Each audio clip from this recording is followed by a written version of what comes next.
It is such an honor to be part of your day.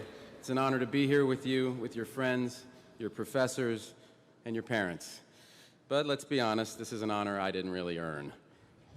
I'm just going to put that out there. I mean, I've seen the list of previous commencement speakers, Nobel Prize winners, the UN Secretary General, President of the World Bank, President of the United States. And who did you get?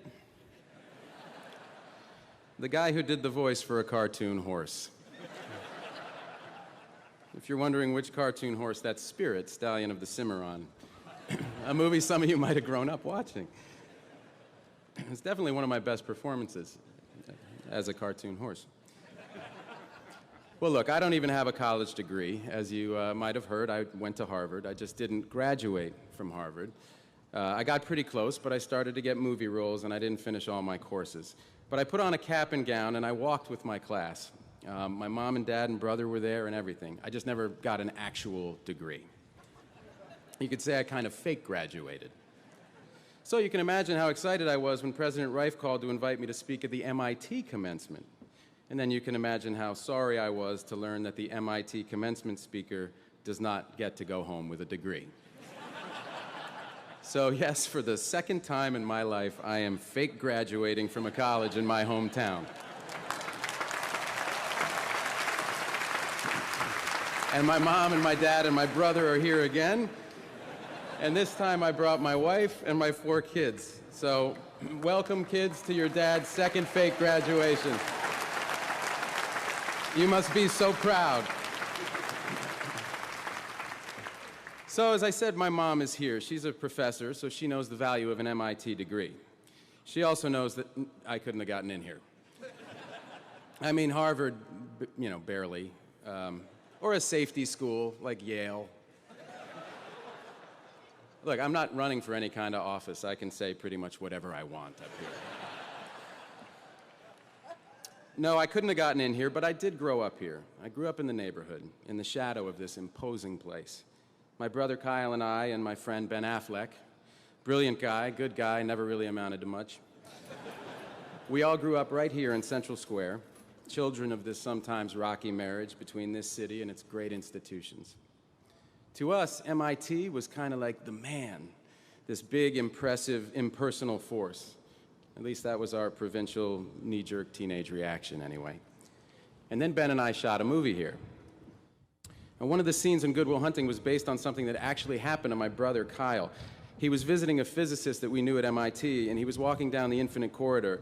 He saw those blackboards that line the halls. And so my brother, who's an artist, picked up some chalk and wrote an incredibly elaborate, totally fake version of an equation. And it was so cool and completely insane that no one erased it for months. This is a true story. Anyway, Kyle came back and he said, "You guys, listen to this. They've got blackboards running down the hall because these kids are so smart. They just need to, you know, drop everything and solve problems." And it was then we knew for sure we could never have gotten in.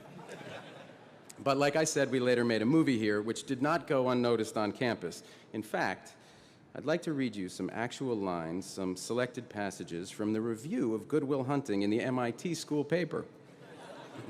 If you haven't seen it, Will was me and Sean is played by the late Robin Williams, a man I miss a hell of a lot. So I'm quoting here. "Good Will Hunting is very entertaining, but then again, any movie partially set at MIT has to be." There's more. "In the end," the reviewer writes, "the actual character development flies out the window.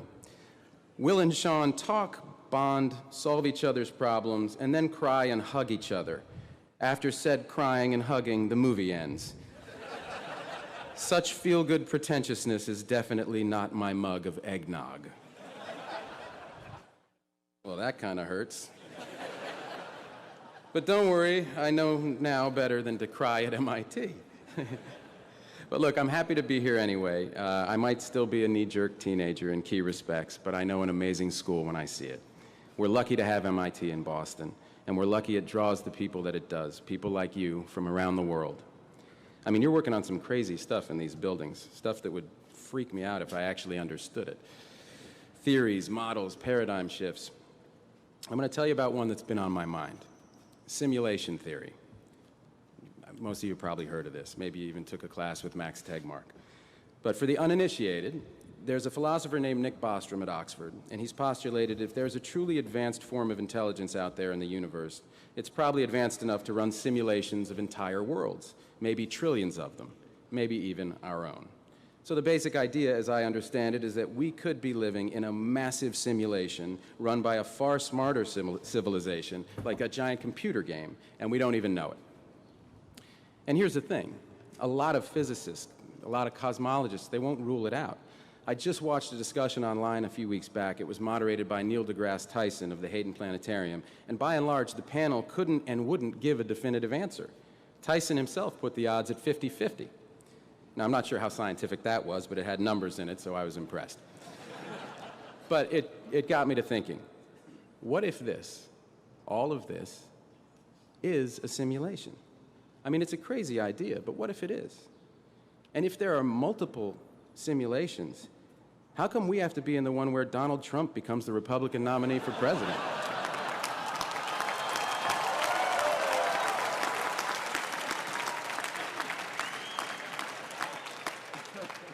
Can we, transfer to a different one? Well, Professor Tegmark has an excellent take on all of this. My advice, he said recently, is to go out and do really interesting things so the simulators don't shut you down. Now then again, what if it isn't a simulation? Either way, my answer is the same. Either way, what we do matters. What we do affects the outcome. So either way, MIT, you've got to go out and do really interesting things, important things, inventive things, because this world, real or imagined, this world has some problems that we need you to drop everything and solve. So go ahead, take your pick from the world's worst buffet. Economic inequality, that's a problem. How about the refugee crisis? Massive global insecurity, climate change, pandemics, institutional racism, a pull to nativism, fear-driven brains working overtime. Here in America and in places like Austria, where a far-right candidate nearly won the presidential election for the first time since World War II.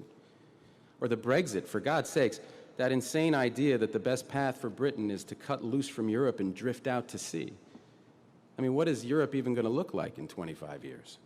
And add to that an American political system that's failing. We've got congressmen on a 2-year election cycle who are incentivized to think short-term and simply do not engage with long-term problems. And add to that a media that thrives on scandal and people with their pants down, anything to get you to tune in so they can hawk you products that you don't need. And add to that a banking system that steals people's money. It's all right, I'm not running for office. By the way, while I'm on this, let me just say this to the bankers, specifically the ones who brought you the biggest heist in history. It was theft, and you knew it. It was fraud, and you knew it. And you know what else? We know that you knew it. So yeah, you sort of got away with it. You got that house in the Hamptons that other people paid for as their own mortgages went underwater. And you might have their money, but you don't have our respect. And just so you know, when we pass you on the street and look you in the eye, that's what we're thinking.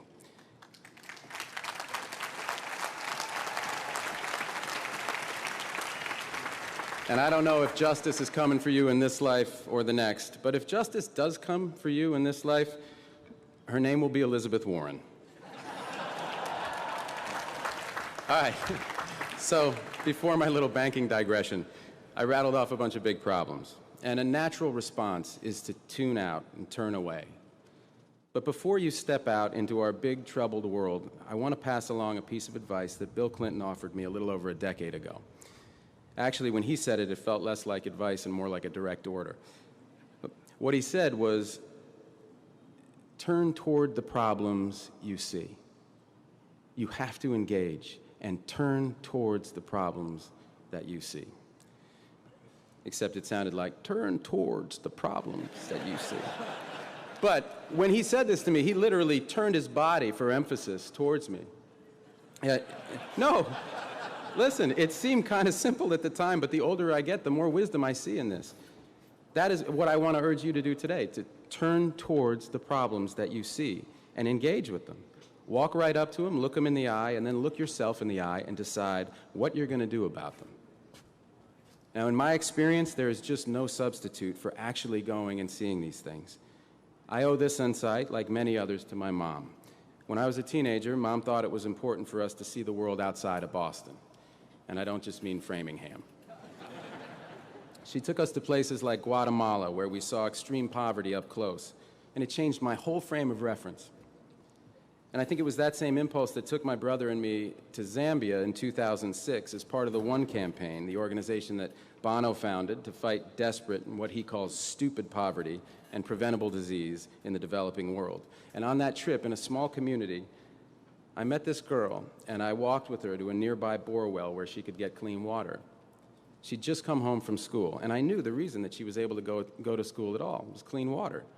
Namely, the fact that it was available nearby, so she didn't have to walk miles back and forth all day to get water for her family like so many girls and women do around the world. So I asked her if she wanted to stay in her village when she grew up, and she smiled and said, no, I want to go to Lusaka and become a nurse. So clean water, something as basic as that, had given this child a chance to dream. And as I learned more about water and sanitation, I was floored by the extent to which it undergirds all these problems of extreme poverty. The fate of entire communities, economies, countries is caught up in that glass of water, something the rest of us get to take for granted. People at One told me that water is the least sexy and cool aspect of the effort to fight extreme poverty. And water goes hand in hand with sanitation, so if you think water isn't sexy, you should try to get into the shit business. But I was hooked already.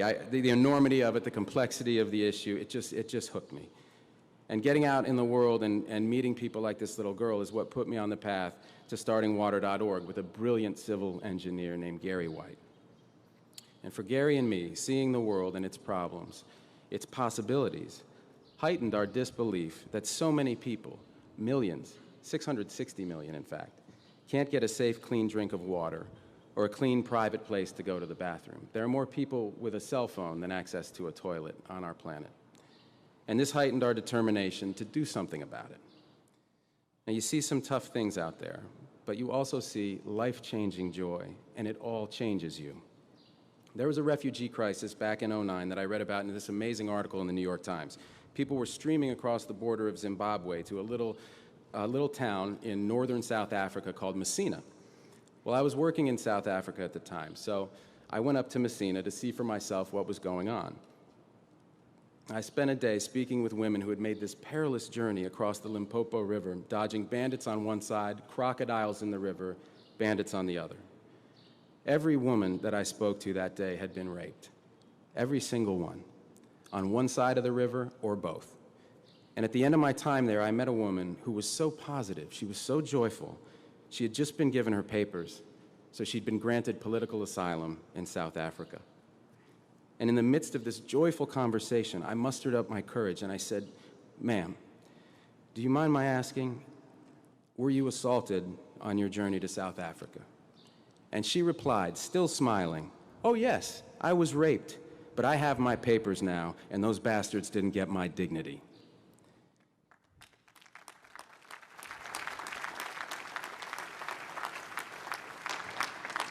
Human beings will take your breath away. They will teach you so much, but you have to engage. I only had that experience because I went there myself. It was difficult in many ways, but of course that's the point. There is a lot of trouble out there, MIT, but there's a lot of beauty too, and I hope you see both.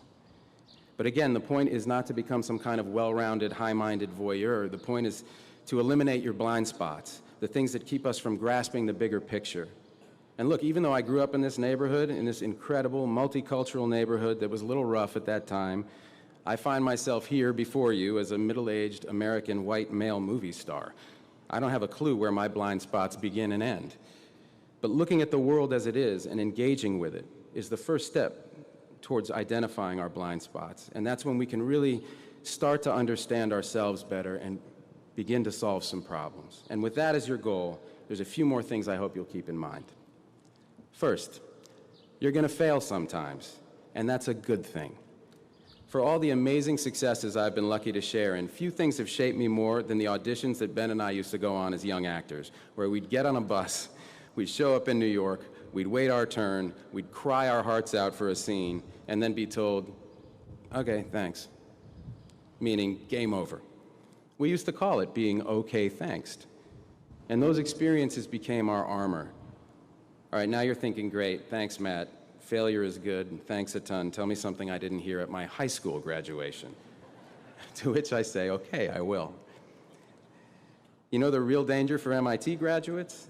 It's not getting okay, thanks. The real danger is all that smoke that's been blown up your graduation gowns about how freaking smart you are. Well, you are that smart, but don't believe the hype that's thrown at you. You don't have all the answers, and you shouldn't, and that's fine. You're going to have your share of bad ideas. For me, one was playing a character named Edgar Pudwacker. I wish I could tell you I'm making that up. But as the great philosopher Benjamin Affleck once said, judge me by how good my good ideas are, not how bad my bad ideas are. You've got to suit up in your armor. You've got to get ready to sound like a total fool. Not having an answer isn't embarrassing. It's an opportunity. Don't be afraid to ask questions. I know so much less the second time I'm fake graduating than the first time. The second thing I want to leave you with is you got to keep listening. The world wants to hear your ideas, good and bad, but today is not the day you switch from receive to transmit.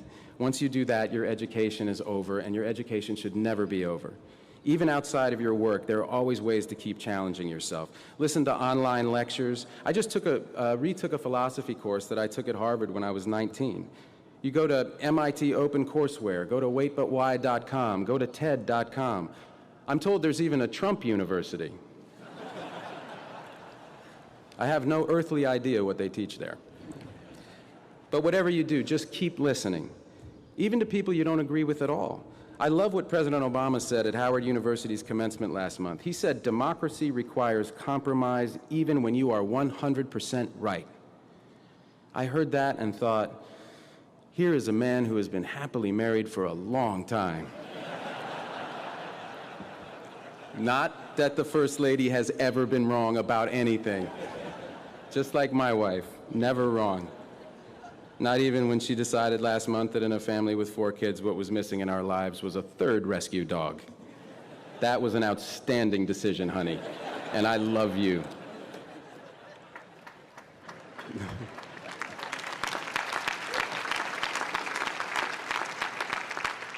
The third and last thought I want to leave you with is that not every problem has a high-tech solution. Now, if anybody has the right to think we can pretty much tech support the world's problems into submission, it's you. Think of the innovations that got their start at MIT or by MIT alums. The World Wide Web, nuclear fission, condensed soup. That's true. You should be very proud of that. But the truth is, we can't science the you-know-what out of every problem. There is not always an app for that. I mean, take water again as an example. People are always looking at some scientific quick fix for the problem of dirty and disease-ridden water, a pill you put in a glass, a filter, etc. But there's no magic bullet. The problem's just too complex. Yes, there is definitely, absolutely a role for science. There's incredible advances being made in clean water technology. Companies and universities are getting in on the game, and I'm glad to know that professors like Susan Murcott at D-Lab are focusing on water and sanitation. But as I'm sure she'd agree, science alone can't solve this problem. We need to be just as innovative in public policy, just as innovative in our financial models. And that's the idea behind an approach we have at water.org called Water Credit. It's based on Gary's insight that poor people were already paying for their water, and they, no less than the rest of us, want to participate in their own solutions. So Water Credit helps connect the poor with microfinance organizations, which enables them to build water connections and toilets in their homes and communities. And this approach is really working, helping 4 million people so far, and it's only the start. Our loans are paying back at 99% and above, which is a hell of a better deal than those bankers I was talking about earlier gave anybody. And I agree, it is still not sexy, but it is without a doubt the coolest thing I have ever been a part of. So, thanks. So let me ask you this in closing. What are you going to be a part of? What is the problem that you will try to solve? Whatever your answer, it is not going to be easy. Sometimes your work will hit a dead end. Sometimes your work will be measured in half steps. Sometimes your work will make you wear a white sequined military uniform and make love to Michael Douglas. All right, maybe that's just my work. But for all of you here, your work starts today. And seriously, how lucky are you? I mean, what are the odds that you're the ones who are here today? In the Earth's 4.5 billion year run, with 100 billion people who have lived and died, and the 7 billion of us here now, here you are. Yes, here you are. Alive at a time of potential extinction-level events, a time when fewer and fewer people can cause more and more damage, a time when science and technology may not hold all the answers, but are indispensable to any solution. What are the odds that you get to be you right now, the MIT class of 2016, with so much on the line? There are potentially trillions of human beings who will someday exist or not, whose fate in large part depends on the choices you make, on your ideas, on your grit and persistence and willingness to engage. If this were a movie I was trying to pitch, I'd be laughed out of every office in Hollywood. Joseph Campbell himself would tell me to throttle down and lower the stakes, but I can't, because this is a fact. This is not fiction. This improbable thing is actually happening. There is more at stake today than in any story ever told. And how lucky you are that you're here and you're you. And how lucky we are that you're here and you're you. So I hope you'll turn toward the problem of your choosing.